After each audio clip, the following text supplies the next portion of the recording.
Hello, everybody. Today we have Dr. Aruna, holistic psychiatrist with additional training in functional medicine and Ayurveda.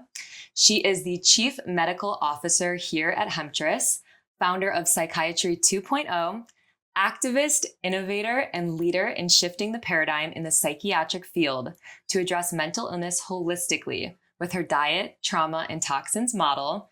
Dr. Aruna, welcome to the Hemptress podcast. We are so happy to have you back. Thank you, Chandlar. It is always my pleasure to be here with you and with your growing audience and with everything that you're doing. Thank you. Thank you. So today we have a really exciting subject that we've waited a while to put out, but I think it's very important to address being in the cosmetic industry and everything that we hear about fragrance and endocrine disruptors, toxins. Anyone that follows us on social media gets an earful about all of these ingredients, how they affect our health, where they're found in our personal care products.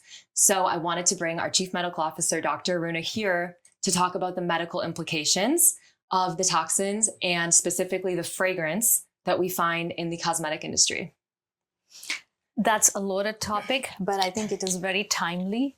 And as you said, the very foundational model that I have come up with to help people with mental and physical illnesses, I call it the DTT, it's diet, trauma, toxins. Any disease I've found, you can actually understand it from this model. It doesn't matter whether it's depression, dementia, diabetes, or cancer, or autism. It really does not matter. The only three things that we need to fix is diet and lifestyle and trauma, or which in other words, what I mean by trauma is our relationship to ourselves. Mm-hmm. That is what trauma, that's what trauma impacts. How we connect with ourselves, how we talk to ourselves, and how we regard ourselves. And the third one, the big one that we're going to focus on today, is toxins. And let's dive into it. Let's dive right into it. So what I wanted to address more than anything is the endocrine disruption that happens when we are exposed to fragrance and other toxins in our cosmetics. And this includes fragrance that you put on like a perfume. This includes fragrance that is in the INCI list, which is the ingredient statement as perfume, parfum, or fragrance. Yeah. Mm-hmm. So there's a lot of ways that it's hidden in our personal care products, in our candles, in our detergents, like laundry detergent, soaps, household supplies. And I hope that this podcast will inspire you to go through the products that are in your house and look for those words fragrance. And then we would recommend to actually get rid of everything that says fragrance unless there is an extremely cohesive, qualified statement that it is derived from nature, essential oils, or nature identical molecules, which is a little bit more complicated, but yes, most of the time it's a big no-no and it's going to really improve your health to get rid of fragrance. So yeah, there's a few topics. Let's start with the easier one, and that's endocrine disruption, and snowball that into how that affects a mother that is trying to conceive. So I guess from womb into our lives, into middle school, into the products that we use. How does it start? And what are the things that we can do to make sure that we are prepared to conceive as women and as men? Yeah. So, first of all, none of these chemicals existed pre-World War II, at least, right?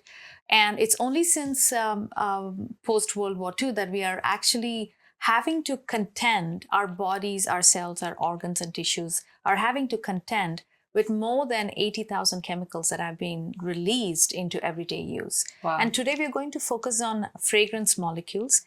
And this is a group of molecules that fall under the broad category known as phthalates. Phthalates. The spelling is Phthalates. Phthalates. And just to pause, because when Dr. Aruna speaks, she's so well versed in the medical field that sometimes it can go over my head, but for the audience, phthalates are what we have known to be a popular carcinogen.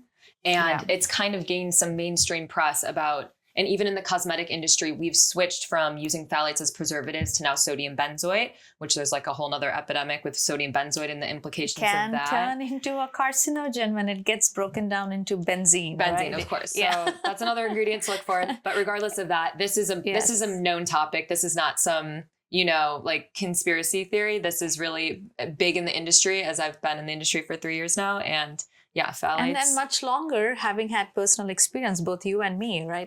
Exactly. I can definitely say that.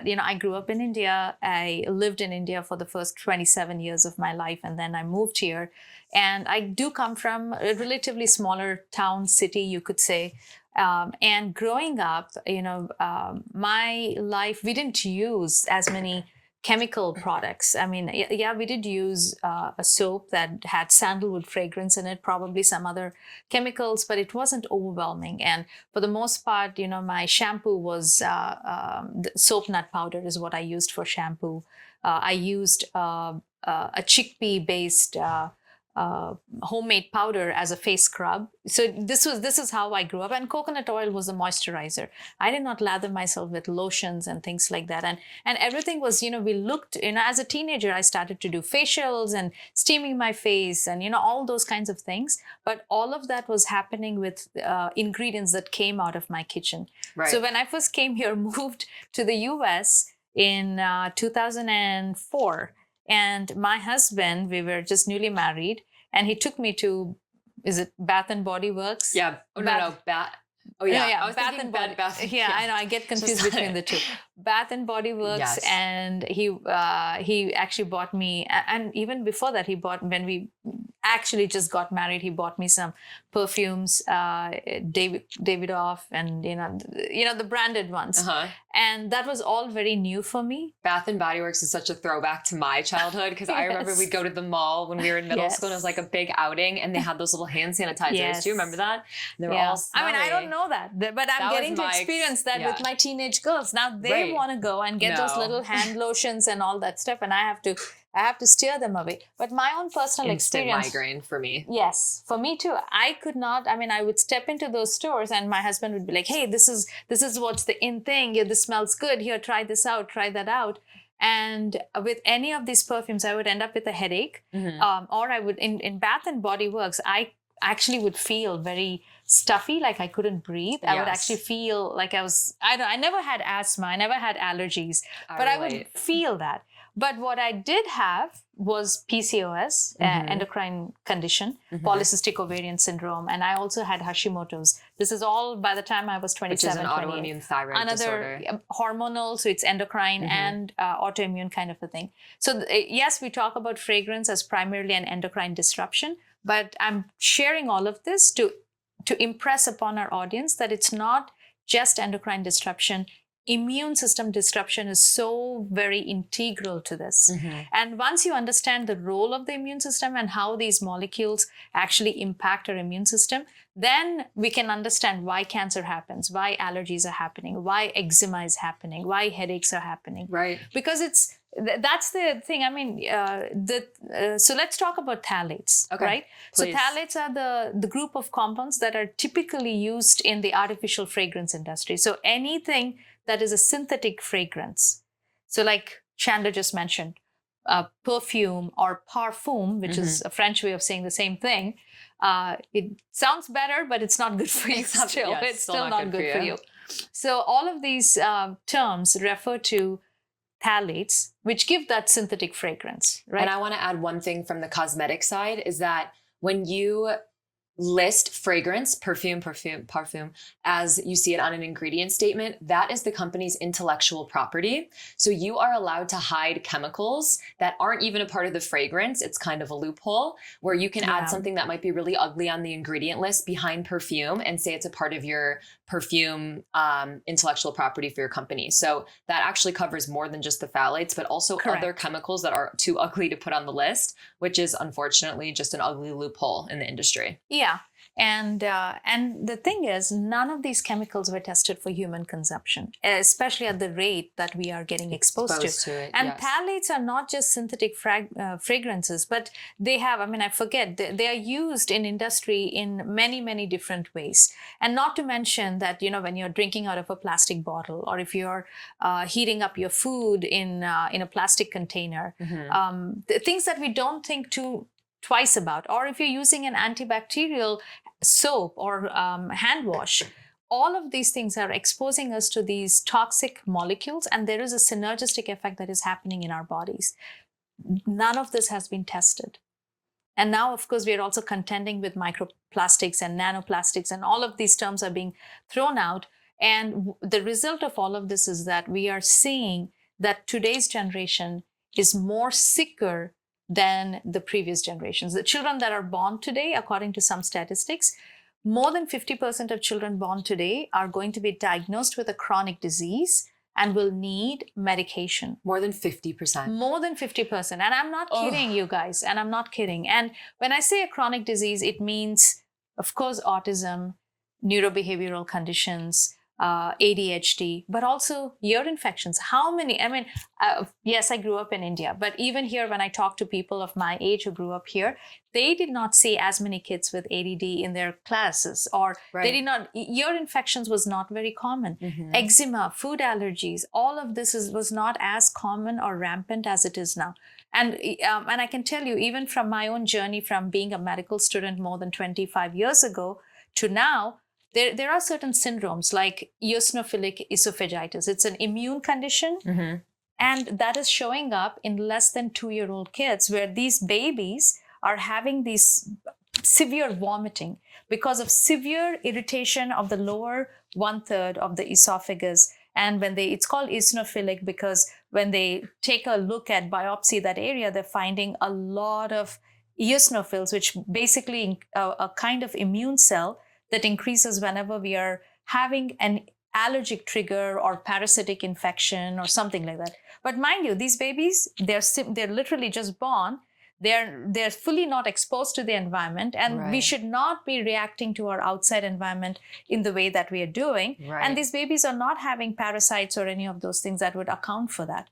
So the question is, what is triggering our immune system to go into this kind of it's almost like it's an explosive response that our immune system is having. And my hypothesis in coming up with my model and really observing is that it's to do with the toxins. Of course, everything. Stress also triggers our immune system. The food that we eat, the company we keep, how much all of that is because our immune system is like that.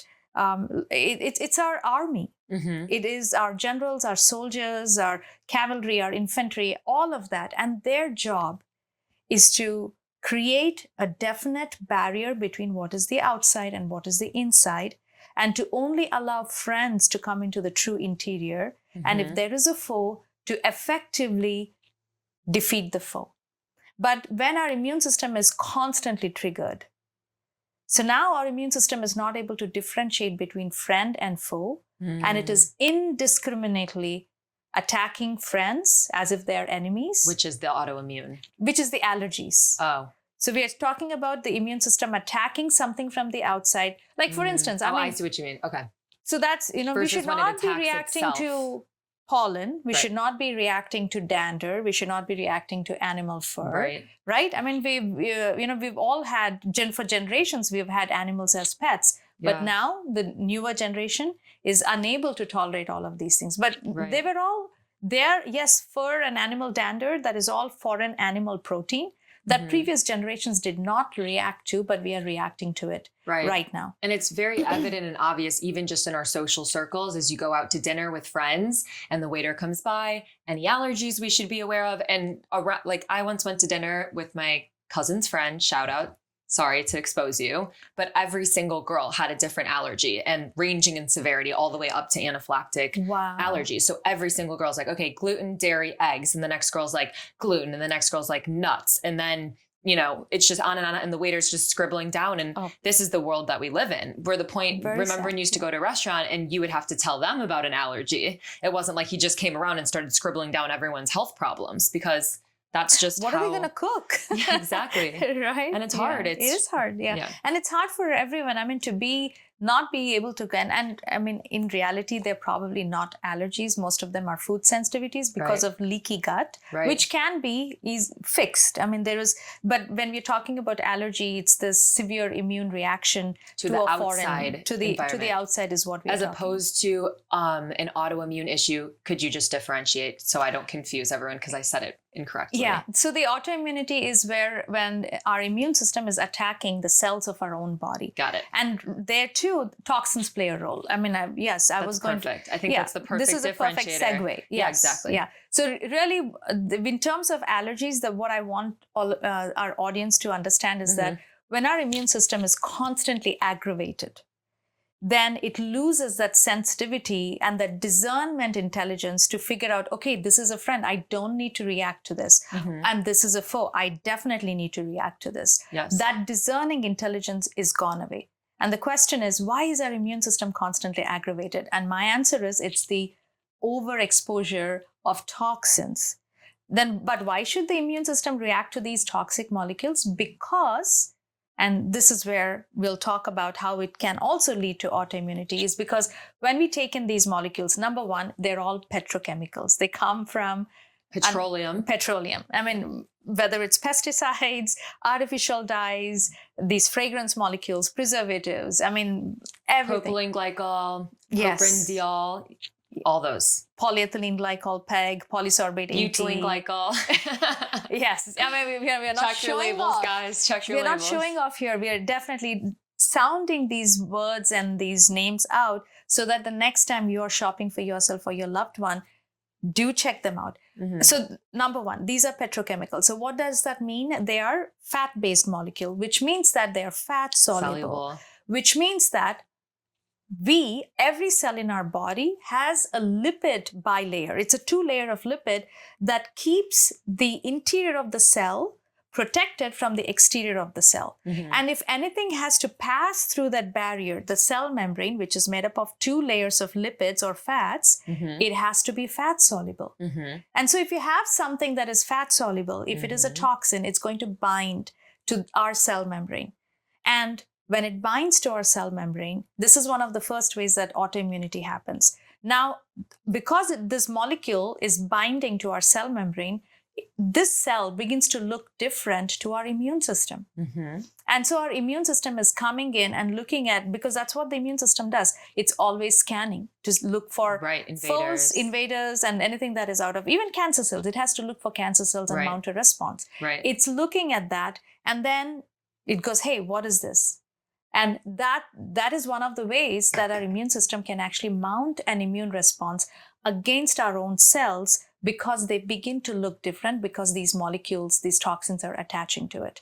That is one of the ways. The other ways is that now when we talk about endocrine disruption, many of these molecules like phthalates and parabens and even BPA2, they all look very similar to our estrogen molecule.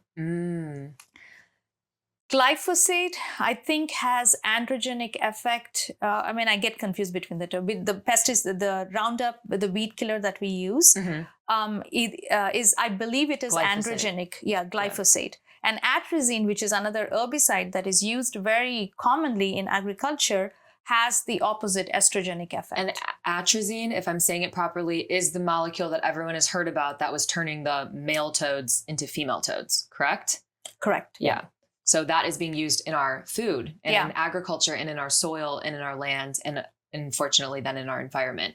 So that's something to consider and too. if it can do that to a toad, it's doing that to us. Right. It's doing that to us. And so, so this is the other way. The endocrine disruption really happens because of the similarity in structure of these molecules, these toxic molecules to our own endocrine system. So when it looks to our own hormones, to our own hormones. I'm just coming through and just simplifying so people can pick out the buzzwords and yes. So then what happens is that, let's say that you are consuming a phthalate one way that looks very much like your own estrogen if you're a woman. And then when it goes into your body, it goes and binds to the estrogen receptor and it keeps triggering the estrogen pathway. And many things can happen because of that. And if you're a woman, it can lead to this hyperestrogenic state, which has been linked to breast cancer, which has been linked to endometriosis, endometrial cancer. All of these conditions can happen, and infertility too. Infertility can also happen because fertility is a very delicate balance between estrogen, progesterone, testosterone, and even insulin hormones. All of these hormones and thyroid, everything is, it's a perfect symphony that is happening in our body. So I'm going to pause you really quickly just to reiterate for the audience, and of course, take water. So what she's saying is that we have when we are exposed to these toxins that mimic our own hormones, then our body is receiving them as if they are a hormone, and it is causing the endocrine disruption or the hormonal disruption in our bodies, which leads to all the different diseases, ailments, diseases, dis-ease in the body that Dr. Aruna is talking about. Yeah. And then this is if you're a woman. Now, if you're a man or a teenage boy or even a young boy, and then we'll also talk about what happens when you are still a developing fetus in your mother's womb. Right. The timing of this exposure is also very, very important. So why don't we start just so we can give the audience a picture of how this affects from, how about we say before conception with the mother and the father, then to the fetus and the baby, and then through childhood and into adulthood. Could we do it chronologically like that? Yeah. So if you're starting in the preconception period, one of the ways that we do see, like, PCOS and all different kinds of menstrual irregularities, even heavy bleeding, dysmenorrhea. By the way, menstrual irregularities and all of these things that I hear many of my patients, women with these problems, come to me and they tell me, oh, I'm told that this is all normal. No, periods are not supposed to be painful. Right. It's not supposed to be heavy. Right. It's not supposed to incapacitate you. That is not how it is supposed to be. It's a very normal, just like pregnancy has been pathologized. Pregnancy is not an abnormal condition. It's a wonderful. It's the most natural condition. A woman could possibly be in. Yes, and delivery. Vaginal delivery is not a pathological condition. C-section, we can agree to that. But a normal vaginal delivery is not a pathological condition. But there's so much of medicalization and pathologizing of normal things in life that has happened. It's so funny too, just to pause you. I have a few conditions that I've heard of from friends where I'll be like, they'll say some, bizarre medical name. And I'm like, well, what does that mean? It means we don't actually know what's going on with your gut.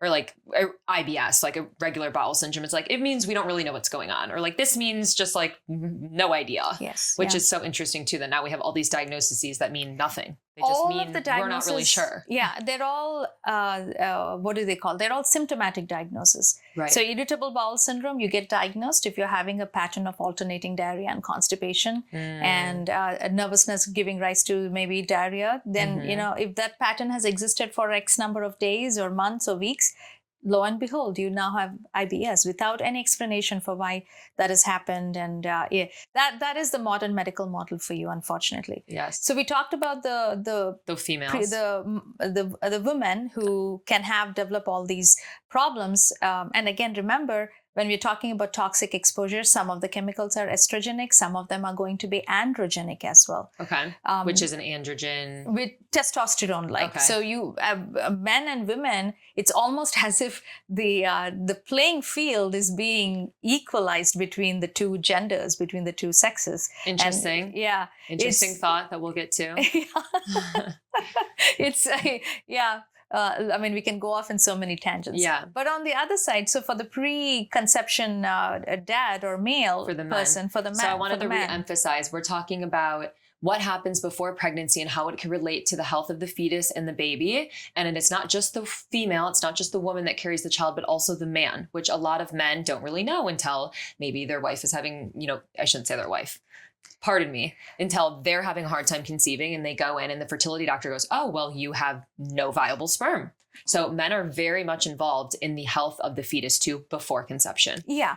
So studies have shown that in the last 70 years, sperm count has gone down by 50%. 50? 50%. 50%. This is an old statistic more than 10 years ago. Which is terrifying to think what it could be now. Yes. According to this physician researcher, her name is Shauna Swan. And she has written a book called Countdown, she has gone into way more depth about which chemical has estrogenic effect, which toxic molecule has androgenic effect. And basically she's hypothesized that we are coming down to a countdown of sperm count equaling 0, which really, and not to be an alarmist, this actually is talking about, in her book, very rightfully raises the alarm that we are talking about the end of humanity. And exactly, that's a very good way to put it, and sterilization. Yeah. Right. Which eventually would end humanity. But and that is, I mean, that is the concern that Dr. Shauna Swan has. Yeah. And she has put together extremely credible research talking about the effects of all of these molecules. And, it's been a while since I went through her material and I've looked at, yes, as the mother of 2 young daughters, I was very concerned when I started to see all of these things more than 10 years ago. And that was a big reason why I decided to switch not only my home, but also my work practice into, really doing what medicine is about. It's about healing. It's about getting back into balance. And just to give a little bit of background about Dr. Aruna, for those who haven't tuned in before to our earlier episodes, is that Dr. Aruna started out in the mainstream regular medical psychiatric field, worked at a mental hospital, and worked in the traditional medical space. And then, like she's mentioning, had shifted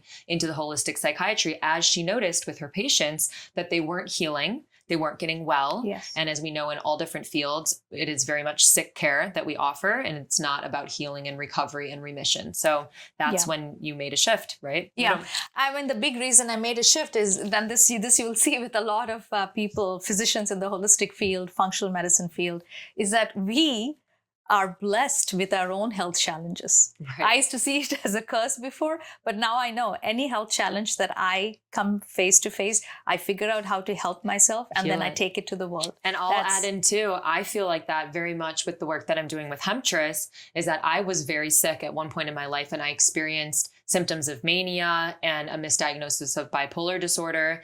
And for me, it was a very difficult time in my life, but now to be able to share what happened in the healing that Dr. Aruna and myself and my mother and my family all put together, and to offer a story of hope and recovery, because I don't want the audience to feel like, everything is terrible. That's not the message. What we're trying to say is there is such an incredible shift happening with people like Dr. Aruna, with patients who now own businesses and have recovered like myself, where I'll get messages from people that say, oh my gosh, my little cousin is going through this, my friend, my family. And to hook people up with references, with doctors, with care, and with alternative ways of healing is really the whole point. So the reason we're delivering this message is to give people an understanding of, we can sit here and say, okay, you should throw out your perfume. And everyone goes, everything, which is my worst. I don't like this at all. But everyone goes, well, everything kills you. Everything gives you cancer, which I don't think is a reasonable excuse. I think everything that you can identify that might sterilize you, that might increase your chances of getting cancer, that you should eliminate from your routine, because there's a lot we can't control. Yeah. So the things that we can, I think we should. And that's why we're going through this right now. Let me remind everyone, these chemicals did not exist in our everyday usage prior to World War II in the West. And I can definitely say that this onslaught of chemicals has happened only since the 90s in India. Yeah. Garnier shampoo first came in the 90s. Garnier. Yeah. I know Garnier. Yeah. Fructis. I don't know why. I just remember it was like apple smell. Oh God. No, I remember because I was 23, 24, and my uncle, who was very enamored by the whole chemical revolution, as we called it in India back then, he was like, oh, why are you still using the soap nut powder? It is so dated, and it, look at the Garnier is the new thing. Here, I'll give. But he bought me a shampoo bottle and he wanted me to use it, and I had no idea. I was just being, okay, my elders are telling me something and I don't want to do it. I responded I was like, no, I'm fine. I'm good with my soap nut powder, actually. I'll be okay. But I mean, so that has happened. And like we see in the Western society, that as more and more of these chemicals, whether it's in the food industry, in the cosmetics, in the medical industry, we are seeing that the promise of health and longevity has not been borne out. Right. Although they tell us that life is going to get easier, you're going to get healthier, you're going to be happier. None of that has been borne out by using the products that these industries are shoving down our throats. And we are seeing the same thing happen in India now. Yeah. And I definitely want you to talk about India, but on that whole note, it's actually the opposite is happening. We're promised that we're going to have health and happiness. And we see these pharmaceutical commercials where there's somebody skipping in a field and they're singing and they're with their family and it looks amazing. And it's like, this might kill you. This might this might that. And then just subconsciously, due to this marketing psychology, everyone's like, oh, I will ask my doctor about whatever drug was just being advertised. But what's actually happening is we're becoming more sick, not only physically, but in our societies. As we all know right now, it's a very tumultuous and turbulent time in the United States and the world, on the world stage. And all of this is the result of what's going on inside our bodies, inside our own mind, body, spirit. And this does have an impactful effect on our society too, and the health of our society. So this has a ripple effect, and that's why we're talking about it. And Dr. Aruna is about to share a story about how when she went to India, all the fragrance and marketing that was happening in the United States was then exported to India. Yeah. And, we see this all the time, right? Like so KFC was introduced, the first KFC, I remember I was one of those people, and I think I was 25, 26. So this was 2001. Kentucky Fried Chicken, yeah. KFC. They opened their Everyone knows KFC. Yeah. They opened their first store when I was 25, 20. Yeah, I think I was probably 25. So so my age-ish. Yeah. A long time ago. This was, I want to say this was 2000, probably 2000 or 2001 in Bangalore. And I, along with my sister, we were in the line the first day that it opened to go and try it out because of all the hype and the marketing and the advertising, and that it was, the next best thing. For somebody that is used to very spicy food, KFC was a little underwhelming, and bland. So was Pizza Hut. It was bland. It was bland. So it was a little, but that what was happening is that as McDonald's and Pizza Hut and KFC, all of these restaurants began to open their chains in their stores in countries like India and China, we were seeing that people were becoming aware in the West that fast food is really not very healthy for you. So we saw that shift, and that has happened with the smoking industry as well. When smoking was finally, the Philip Morris International Company was taken, they had their hearings in the Senate and all of that, and how bad smoking is. When all of that was happening here, what did Philip Morris International do? They shifted their operations to India, to Uganda, and all of the developing and underdeveloped nations that they hadn't experimented on. It was like one society was waking up to the harms of it, and another society was just being introduced to it. And that's how this, unfortunately, this corporate greed spreads throughout the world. And, impacts us all. Yeah, and the fragrances. The fragrances. So 2022, when I was in India in 2022, fall of 2022, and literally even as I land, the things that greeted me, even right there in the airport as I'm driving out of the airport, big billboards about one was Meta. Like Metaverse Meta? Metaverse Meta. Okay. I mean, I'm talking about really, and inside the airport too, really big LED screens promoting people signing up for Metaverse, the virtual world. And I was like, it felt so dystopic to me. And then, of course, the other thing, whether it was on TV or on radio or billboards again, it was Nivea lotion, 5 times the fragrance. And I'm like, 5 times the poison. Exactly. And in restaurants, in hospitals that I had to visit, everywhere I could smell the fragrance. Everywhere, like in the especially in the bathrooms in the hotels and restaurants, the smell was just overwhelming and overpowering. And in Surf, that's a very popular detergent. It's like Tide. A Surf with 3 times the fragrance, and I'm like, okay, it's and the that's same supposed to be playbook. A good thing. It's supposed to be like, buy me 3 times the fragrance. Yeah, and I was, in my home, my father-in-law does the laundry, and he was like, I had to tell him, please don't use this because don't wash my clothes. Wash my clothes with don't that. Wash my clothes. Yeah, I mean, it was not only for me, but they were also getting exposed to it. And but luckily, my niece, she makes her own homemade detergent, and so we had that on hand, so we very simply switched over. But it's that easy. Easy. All you have to do is just get rid of it. Get rid of it. So easy. No biggie. Yeah. And to emphasize, yes, it's shifted into third world countries and countries like India, etc. But we very much still have the fragrance everywhere here in the United States. Yeah, and they probably are difficult to disintegrate. Yes. And I went to Goodwill yesterday and I walked in bombarded with fragrance. So from Goodwill, and then you go in Miami to their nicest hotels and you're bombarded with fragrance, which is a little bit less overwhelming because I'm assuming they're using a little bit nicer of more nature identical molecules and stuff like that, but it still gives you a headache after a while. Yeah. And then the worst, which I'm so upset about, but I recently moved out of Miami and I lived in a high-rise building where every single time I got into the elevator, there was a sensor and it would spray you like you used to be sprayed in the department stores at the mall. It would spray you, and everyone in the elevator is like covering their noses and coughing. This is a condo building where people own their condos and this is their home. And everyone's like, why is this happening? Why are we getting sprayed every time we go into a confined space? So it's not even like going into a place where you can open the windows or you kind of just, it spreads out. You walk into an elevator and you're sprayed. So in my opinion, it's nowhere near gone from the United States. No, it's and not, it's everywhere now. It's metastasized into the entire, into all over. Metastasis is a good word to use. It is like cancer. It's spreading everywhere. And I can tell you, and it's spreading cancer everywhere. Yeah. Too. Yeah. And phthalates and everything else. Yeah. So the institute that I graduated from in India, it's NIMHANS. And this is a preliminary, my friend, she's a professor of psychiatry there at NIMHANS, Dr. Geeta Desai. She's awesome. Mm-hmm. I was talking to her about this and they are looking at the effect of phthalates and postpartum psychosis.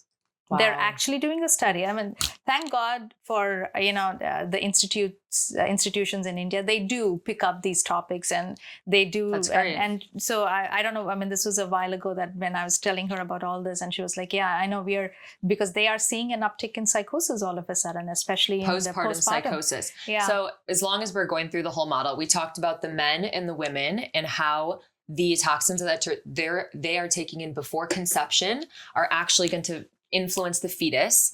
And then there's the part. It's not even about taking, we are exposed to it. There's no, and if you have methylation gene polymorphisms or other genetic polymorphisms, or if your diet is not very good, then your ability to detox, because our system is overloaded. Is overloaded. But to begin with, our systems are well balanced. Our bodies are designed to detox on a regular basis. That's why we poop. That's why we sweat.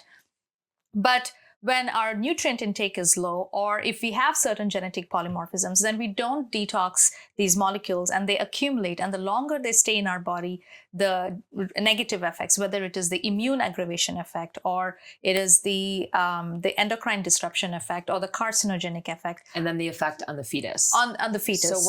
So what could happen to the fetus? Yeah. So, I do want people to know that if you don't do specific detoxification procedures prior to conception, and this is for both men and women. If any couple that is looking to have a baby, and I'm going out on a limb and saying we all want healthy babies, healthy in mind and body babies, right? I don't think you're out on a limb at all. I think that's the hope to every parent to have a healthy child, of course. And so if you are thinking about conception, having a baby, please look into all of these things. Clean up your homes. But most importantly, go through a detoxification protocol. Mm-hmm. Work with a functional medicine doctor. Work with Ayurvedic doctors. Panchakarma, that's the Ayurvedic detox. That is the only detox that is fat-based. Fat-based. So for these fat-based molecules, you do need a fat-based detoxification. Mm-hmm. So having said that, so if you're not paying attention to this, and yes, depending on all the other factors that go into creation of health or creation of disease, you may not see that you may have an acne flare up every once in a while, and you may take some Accutane, or you could be using the antibacterial ointments and acne goes away, or you're putting on weight, but you go into an intense dieting regimen, you lose weight, or, some problems here and there, but you're able to manage. And then you end up conceiving.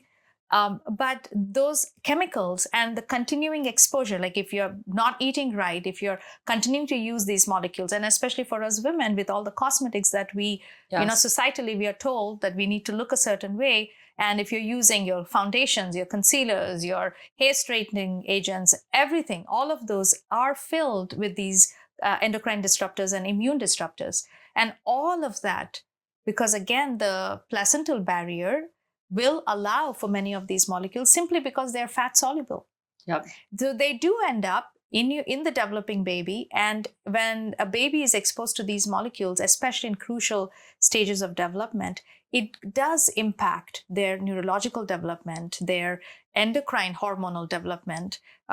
Different kinds of things can happen. And not to mention, and one of the things I do want to emphasize is the role of pharmaceuticals that we use. A few years ago, I was called to talk about holistic approaches for autism. And when I did my research about role of pharmaceuticals, guess what? Tylenol. I mean, how many times? When I was pregnant, I took Tylenol every once in a while because I was told that it's very safe, but it is not. Opiates. When a mother is exposed to opiates for about 30 days prior to conception, that mom has an increased risk of having a baby with autism. And psychiatric medications, of course, no one, if you talk to your regular psychiatrist, they'll say, oh, it's better to be on an antidepressant than be depressed. This is better for your baby. No, it is not. That's a false comparison that they're making. I'm glad you brought that up. Yeah, because that's important. Yeah, and this information that many psychiatric medications, we call it as a teratogenic effect, meaning that the teratogenic effect simply means that it has an effect on the developing baby. And yes, exactly. And one thing that I really notice is if a psychiatrist is recommending that it's better to not be depressed than to give up your medication while you're pregnant, what about the effects of all of the emotional stress and all the actual causes of the depression that aren't addressed, that your baby is marinating in? Yes. Right? Your stress and your depression, your anxiety, your cortisol, your lack of nutrition. Wouldn't it be logical for the psychiatrist to recommend that you actually heal yourself, to make sure that you had the right, ground to bring a child into the world, instead of saying, oh, you have to be on these meds, even if it's a little bad for the baby, it's better that you're not depressed. How is that the answer? Exactly. So antidepressants don't treat the depression, they just mask the symptoms of depression. Right. But and think about what that does to your child. Yeah. Yes, the underlying disease is progressing. All of those stress hormones, the baby is, like you said, marinating in those stress hormones. Yeah. And then, of course, when the baby has if the child develops depression or ADHD or ADD, then we are told, oh, it's all genetic. No, it's not genetic. It's about environmental. Genetic expression due to environmental factors. Exactly. Yeah. And another thing that you had mentioned earlier is that you are noticing through the research and statistics that the taint size of babies are shrinking, correct? Like the male babies, their taint size is, what is it? Like the area between the anogenital genitals. Yes. Yeah, it's the distance. So this is from Dr. Shauna Swan's research. Yes. Could you cite that? Because I think that's an important statistic, and I want to get into that a little bit. So Dr. Shauna Swan, that I've already referred to once before, and this research is available in her book, in her publication, she talks about it. So one of the metrics that her team was looking at was the distance between the anus and the genitalia. And I believe that it is a little bit longer in women, and in boys it is a little bit lesser. But what she has been finding is that babies are and she has tied it to glyphosate and atrazine exposure, that under the influence of these pesticides, male babies are being born with an increase in that anogenital distance, and female babies are being born with a reduction in the anogenital distance. So in other words, what it means is that the endocrine disruption is impacting the physical development of these babies. It's not big enough to say that this is an intersex baby. No, that's not what is happening. Just slightly. The babies are identifiably male and identifiably female, but there are these subtle indicators or developmental malformations or anomalies. That's what we have to call them. They're anomalies, very subtle ones that we are seeing, that indicates that they were under a noxious or a toxic influence that has resulted in this. And this, both this research and when I heard about the atrazine and the tadpole hermaphroditism, meaning, in fact, it was not exactly that male tadpoles were turning into females. It was that those tadpoles were showing both characteristics. They were actually becoming more intersex as opposed to being either male or female. And that is by this researcher Tyrone Hayes from UC Berkeley. Yes. And his research, I want to say, is more than, he's been doing this work for almost 20, 30 years. And I heard his podcast on NPR more than 10 years ago. So this is nothing new. That's the reason I'm sharing the timeline of these things. Yeah. But when I heard that, and then I read Dr. Shauna Swan's research, the first thought was that if this is the influence of these chemicals on the physical body, what is the influence on the brain?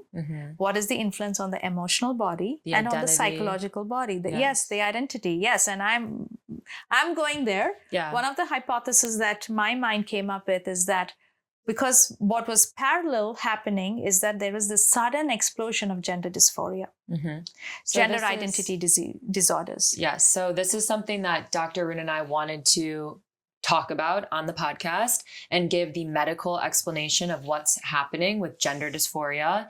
And I wanted to qualify this and say that, of course, throughout history, there's been documentation of people that feel like they're in the wrong body, that they're the wrong sex, that they might be having a spiritual identity crisis, a regular identity crisis. And that has always fallen into a very small percentage of people, less than 1%, I believe Dr. Aruna said. So as we all know, and it's been very taboo to talk about. And that's why we think it's important to bring this to light with a medical doctor and the research cited to explain what's happening in our society. If you can imagine that all of the things that we are exposed to, the toxins, the pharmaceuticals, the cosmetics, and we just talked about all the implications of these, including the pesticides, the atrazine, the taint or the shrinking of the genital spacing, and anogenital distance, anogenital distance, sorry. But all of those things are real indicators of what's going on in society with the explosion of the transgender movement. And of course, if you're an adult and you feel that you want to make a transition, that's absolutely in your rights and that's totally great. But there's also a larger push by those who have stakes in the pharmaceutical industries and the cosmetic industries and in all of the medical industry. Complex, like a lot of times the problems that the side effects of pharmaceuticals, let's just keep it simple. Side effects of pharmaceuticals are often buried and covered up. And what better way to cover something up than to take a very emotional issue, to take a minority group and exploit the experiences that they're going through and bring it out into the world. And then, of course, like we said, there's, cases and there's real pain associated with these emotional feelings, but also this is exploding in a way where it's being pushed on children. There is being laws passed for gender reassignment surgery for minors. You're not allowed to get a tattoo, under 18.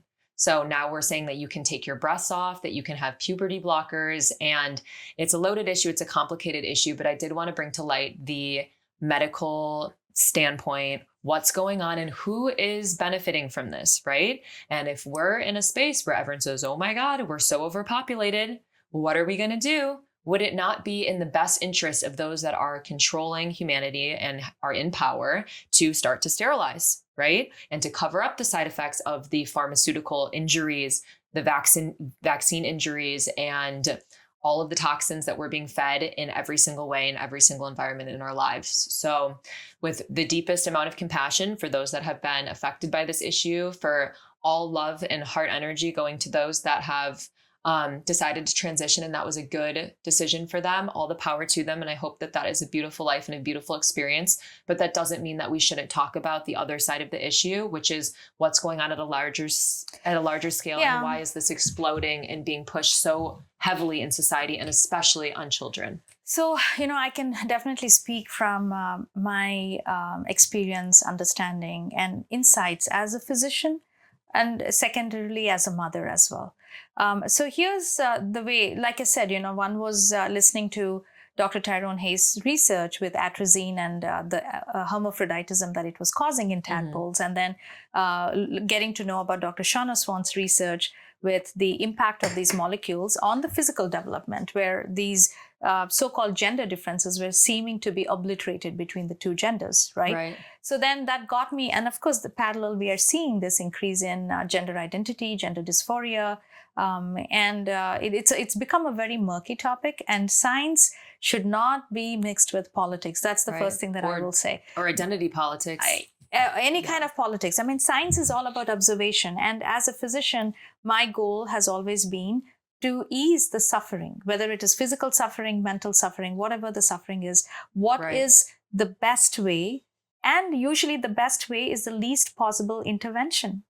That is, I mean, what is it? And using the functional medicine dictum, what is this mind, body, spirit system requiring to enhance their balance? And what is it that is hindering the balance? So these are the two basic questions we ask in functional medicine. So with all of these things, what I began to see is that, yes, there is a role, again, but I will preface it and say that this is my hypothesis. And I'm not a researcher, I'm primarily a clinician, and I'm a very astute observer.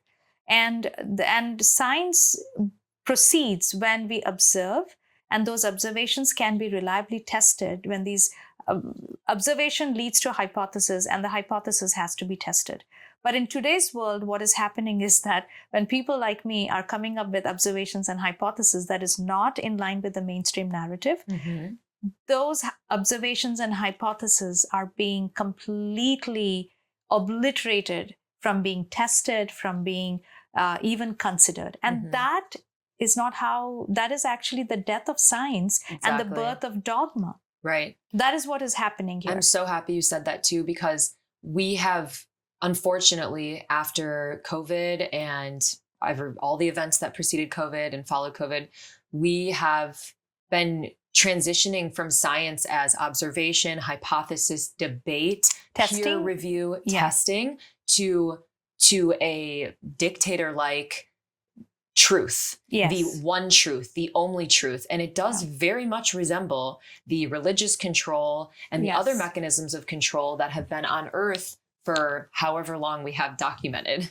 We'll just keep it at that. But so that's it's not science anymore. It has become dogma. And it's been used as a way to manipulate people, especially intelligent people, trust the science, but don't trust any doctors that we've silenced, that we've threatened their families, threatened their license, threatened their practices. Those doctors don't matter. Peer reviewing is no biggie. It's just about 3-letter organizations, about the WHO and all the different organizations. The APA and the AMA and the FDA and on and on and on. And what do they say? So when you centralize something, that does not mean science anymore. The scientific method, the hypothesis, the debate, the peer review, that is not happening anymore. So that's another reason why I think it's so important to have these discussions, because nobody's talking about it. And unfortunately, I'm not aspiring to be the person that brings these things up, but what do we do when there are children suffering, there are families suffering, there are people suffering? These are painful issues that are being weaponized against society. So that's why we're talking about it. Turning man against man, women against women. And energetically, that is the war mentality. We talk about, if you can see thread through this entire episode, we have war mentality here. We have divide and conquer. We have no unity, no let's come together, no solutions. It's all just keeping us in a state of war, which stifles progress. The biggest war that is happening is actually turning children against their own families. Right. I mean, how awful is that? That is, I mean, it's sad. It is. It is very sad. It is very sad, and I don't think society is going to survive when the family unit, which is the very, very basic unit of any society, is disintegrating. That is not going to lead to any form of utopia or anything. But anyway, I think, so really, my hypothesis is that someone should be looking at the effect of all of these molecules on the developing fetus, on the developing brain, because, and again, this is also a very, very risque for somebody like me to say this, but I will tell you, as a medical student, learning anatomy and studying the bones in the body, I had to memorize the gender or sex differences between male bones and female bones. So I wonder if that's still being taught in medical school. it is. It should be taught. It should be taught. Do you think it's like different than it used to be? I don't think so, because there are. And we see brain development differences between a female brain and a male brain. Let's look at this TV program Bones. How many times have they looked at the bones and, they are able to say whether if the individual was male or female, simply looking at the structure of the bones. Right. So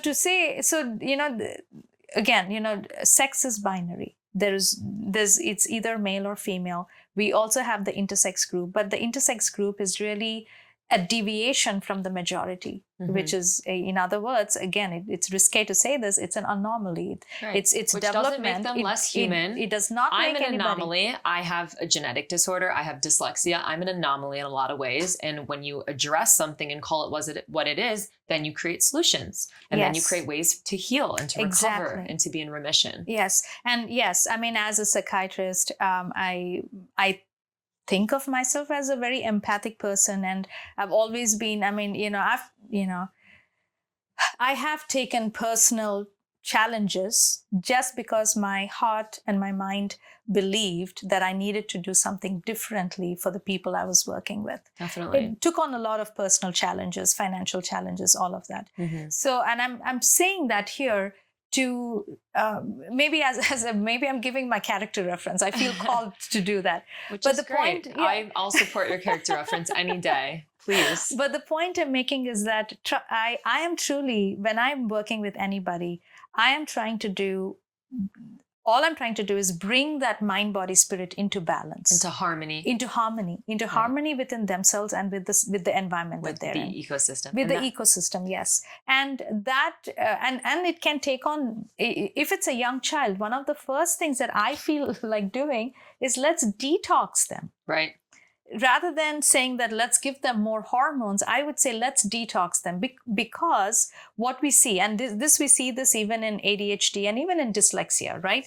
When we intervene early enough with detoxification and especially supporting with nutrients, that developing brain can grow out of ADHD, can grow out of learning disabilities. I would like to point out that when I started working with Dr. Aruna for a mental health crisis, when I started detoxing and doing the fat soluble detoxification, the panchakarma that I've talked about in other episodes, my dyslexia almost completely went away.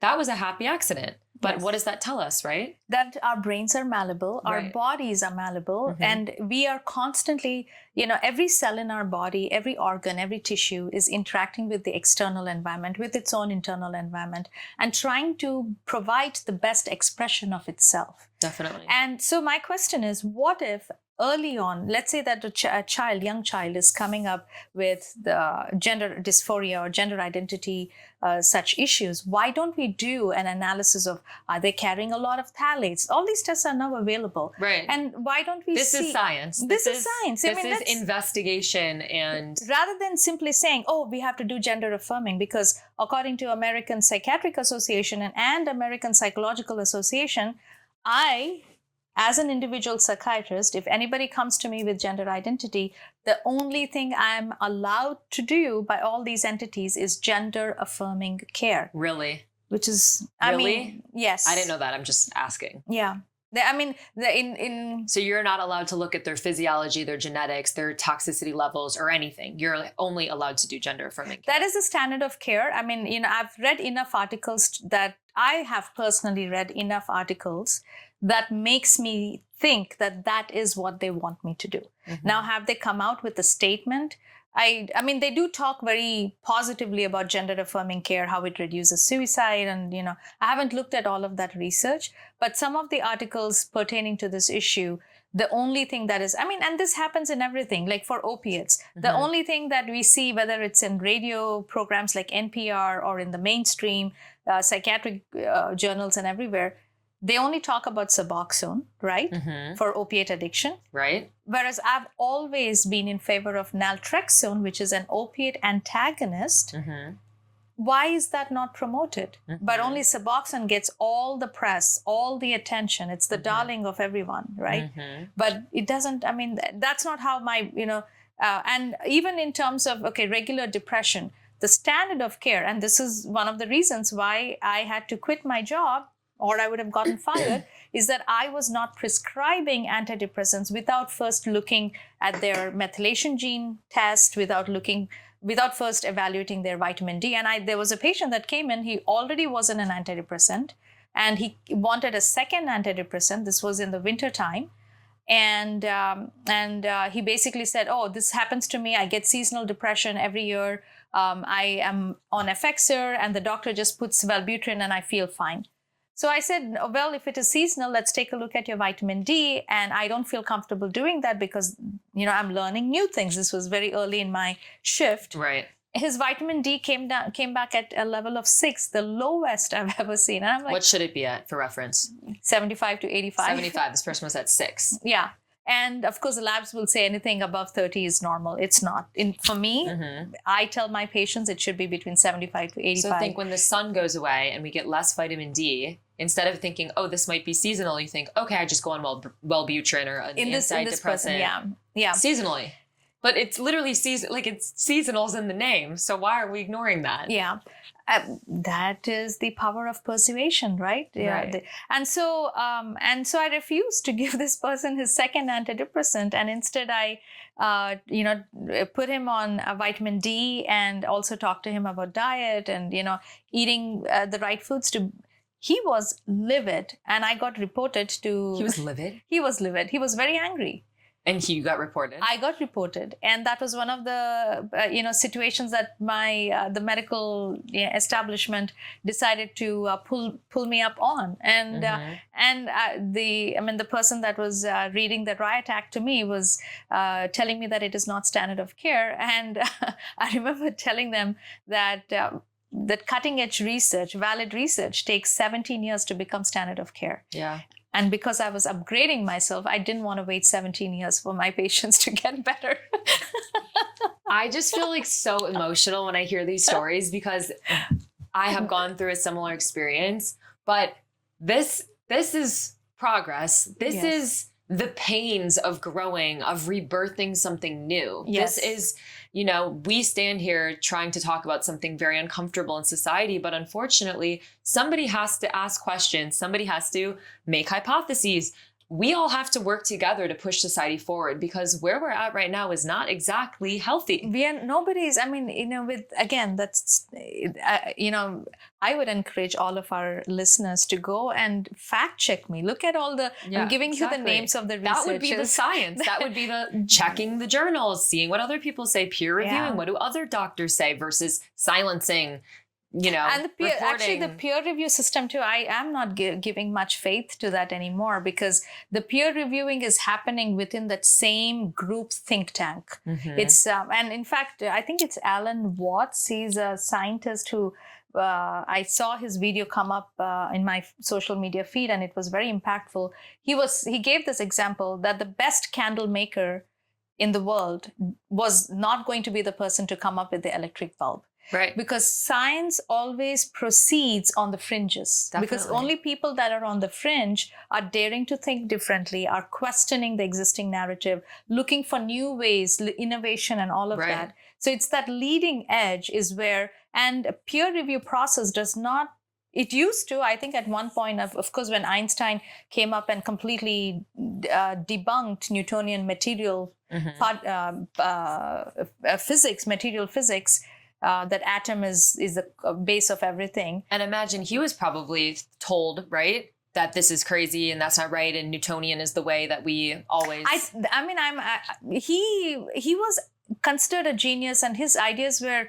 I think it has become more difficult for this kind of innovative thinking to be accepted today, and I think it's because the peer review process has become co-opted by big interest, is what I feel. And there's a huge amount of reward to stay within a certain metrics because then you get research funding and all the other rewards that go with being in the system. But it is uncomfortable to stand on the outsides. And I wanted to give Dr. Aruna, the accolades that she is going on the fringe and she is trying to create something better. And at the very least, that has to be acknowledged and celebrated in society, because if it weren't for that, no, I could speak for everyone in my community, at least. I don't know how everyone else is feeling, although it seems like everyone's pretty unwell in general in society. And do we want to stay here forever? Do we want to keep yelling at people and saying, trust the science and this and that and this in the system? Or does it take a few people to go outside of the box and look for something better? And why is that being discouraged? That's the big question. Why is that being discouraged? Shouldn't that be encouraged as a society if we're all on the same team, if we're all in this unity consciousness, right? So I know we've talked a lot. I have no idea what time it is because I didn't put a clock anywhere, but I did want to end with a few hopeful messages. Yes. And why we started this podcast in the first place, especially this episode, is to give the power back to the consumers, back to the people, knowing that if your family members are going through anything that looks like any of the issues that Dr. Aruna described, that has been, if you're hearing her talk and saying, my kid could use that. Yes. If your kid has been labeled untreatable for depression, anxiety, OCD, bipolar, schizophrenia, if you have a small child that's experiencing gender dysphoria, maybe we could try detoxing. What's the harm? The harm is that they're a little bit healthier and then they can confidently say, yes, this is exactly what I want, or no, this isn't what I want. What is so radical about that? Yeah, it's not that radical. It is. No, I think, nutrition and detoxification, and also really investing in fostering the authenticity of the child. It is irrespective of what gender they identify as. Definitely. And I have been thinking about this issue as to what would be the best way to approach it. Of course, it's going to be different at different age groups, but for a young child with gender dysphoria, it's not. I think at the very least, we have to heal the body. And when it comes to the mind, which is, where the identity is, it's not about either condoning it or being, harsh and saying, no, that is not true. It is not about that. But it is really allowing the space for this child to develop authentically into whatever, form that feels more harmonious to that child. Exactly. So it's, again, this is...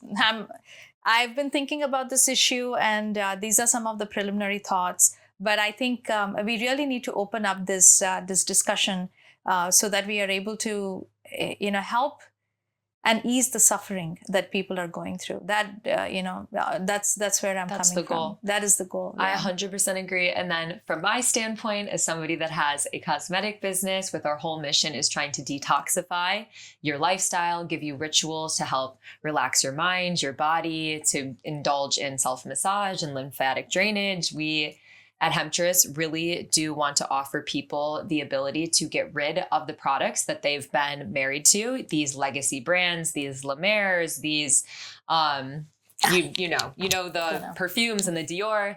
So we want to not only give people products to use, but also information and education, so that when you're at the grocery store, you can look through the ingredients on your food, on your personal care products, on your kitchen products, detergents, etc. And if you look at our Instagram, we have a huge resource of information that Dr. Aruna has wonderfully helped assist in creating to give you guys little quick guides. I know you're not going to memorize all of the terminology and all the things that we just said, but there are a few ingredients that if you cut those out, namely in this episode, we're talking about perfume. Yes. Cut it out. What is the big deal? So and I'm not even talking about just to purchase Hemptress or that, go through all your products, go through your soaps, go through your cleaning sprays, go through your Windex, you can just use vinegar and water. It's not that big of a deal. Yeah. Life will go on and you'll start to feel better and you'll start to feel healthier. And wouldn't that be wonderful if everybody started to detoxify their lives and feel more inner peace, feel less anxiety, feel happier, feel healthier? And that's really the mission here. So we want to offer people education, resources, products. We hope that Hemptress explodes and we can do hair care and we can do other personal care products and all the things end to end, right? Head to toe. Head to toe. We hope to end baby eventually. Yes. We want to be able to offer these products. And there are great brands out there that are doing just that, but it's very difficult to find. And that's why we're giving the resources so you can look through the labels, because even the products labeled clean, labeled natural, it doesn't actually mean anything. And we're trying to create educated consumers. So we hope that you found yourself a little more educated, have a few more tools in your toolkit. And we are a resource. Dr. Aruna, your Instagram, you could message her at any moment. Yeah. You can reach out to her if you have a loved one that is struggling from any of these things. So please tell the people where they can find you. So Trinergy Health is my Instagram handle, and my office number is 262-955-6601. My website is trinergyhealth.com, and people can leave a contact form there, and we'd be happy to get back. Can I share Absolutely. One real story? So we talked a lot about the beginning of life and conception and the diseases and what can be done. Correct. But I work with patients over a period of 6 months. That literally that's all it takes. And I just finished a video testimonial just yesterday. Mm-hmm. This is a woman who's 62 years old, who has had lifelong allergies and asthma. Okay. And the postmenopausally, so for about 15 years, Mm-hmm. suddenly she began to develop manic episodes every spring. Wow. And going on for, like I said, 15 to 20 years. Every spring with the allergies. With the allergies. Wow. And it was not, that's the inflammation connection, but Mm-hmm. I also think because there would be an uptake in the amount of steroids that she was taking during that time with both the inhaler as well as the steroid for her asthma as well as for her allergies. Mm-hmm. And steroids can trigger manic episodes, or so that was happening. And so somehow just in March I started working with her, and she also had some early cognitive decline. Mm-hmm. So multiple things were going on with her, but the manic episodes were so bad that she was her family was really either walking on eggshells around her, Mm-hmm. or there was some even estrangement from some key members in her family. Mm-hmm. But she does have a really good support system. So it was her husband and her that I worked very closely with. And I will have this video testimonial out, but it was so heartwarming for me to hear. So this is a couple in their 60s, and the husband saying, I got back the girl I fell in love with, like the teenager that I fell in love with. And they were high school sweethearts. Oh, And the way he was describing So how she was sweet. feeling joy again, and how she was able to kind of just be in the moment. And the best thing is she came off all her inhalers, all her allergy medications, all the steroids, and even her thyroid autoimmunity. Wow. And then I was testing her every month on a cognitive scale, online, test. It's all in the green now. It was in the Wow. red before, now it's in the green. And that is So- why we call it holistic Yes. psychiatry. Think of how many health ailments were checked off the list with the treatment of the diet, the trauma, and the toxins. Exactly. That's how powerful it is. And and even yesterday I said, age is no bar. Age is no bar. Yeah, it doesn't matter. And it really was very, very, and of course, she did put in the hard work. There is trauma, there was low self-worth, and especially with the estrangement, that was very, it was killing her. Right. But to see, in such a short amount of time, and so it's a testament to not only this process, but it is a testament to her hard work and the support that the family was able to provide her. And this is not the exception. When people apply these principles, it is actually very, very easy to find balance and healing. And I always want to say that, Chandlar, you too are. I was going to say, thank you for that beautiful story. And these stories light me up. And they're the reason that I get up every day and work on Hemptress and work on this podcast and work on reaching a larger audience. So please share these episodes. And then I wanted to offer to my community, as most of you know, I have experienced these same mental health issues. I've experienced mania, psychosis, what was labeled as bipolar disorder, all to be discovered what was really going on in underlying detoxification disorder, trauma, and toxins. And with solving all of those issues, I have enjoyed good health. I have worked to bring my healing and my journey into my community. And I wanted to offer that if anybody has, if you want to reach out to Dr. Aruna, that is the direct route. Please do that. If you have family members or parents that have kids struggling with, any type of mental illness or any of the things that we talked about, please DM me on Instagram. I'll give you my direct phone number, and I will talk to any parent. I will talk to any child. I will talk to anybody that might need it. Advice and help and story of hope and healing, because I've been there and it's very dark and it's very intense, especially when the whole world is saying you need to do this or you'll be ill forever, whatever it is. The whole point of this podcast, of this business, of the work that Dr. Aruna and I feel so passionate about and so called to, is to offer solutions and to offer hope for healing. So I don't care where you are in the world, you're more than welcome to DM me, to call me. And I've done it dozens of times in the past, and I will do it for the rest of my life. So please feel free to reach out. You can find me on Instagram at Chandlar Strauss. You can find Hemptress on Instagram at Hemptress, HEMPTRESS. We work so hard with our team to create educational materials and to create content that feels happy and joyful and stimulating. So I hope that you've all been enjoying that, and please share this podcast. And yeah, with that, thank you, Dr. Aruna, for coming on once again. Our most visited guest. We adore you, and thank you for everything. Thank you. Likewise. All right. Bye everyone. Everybody.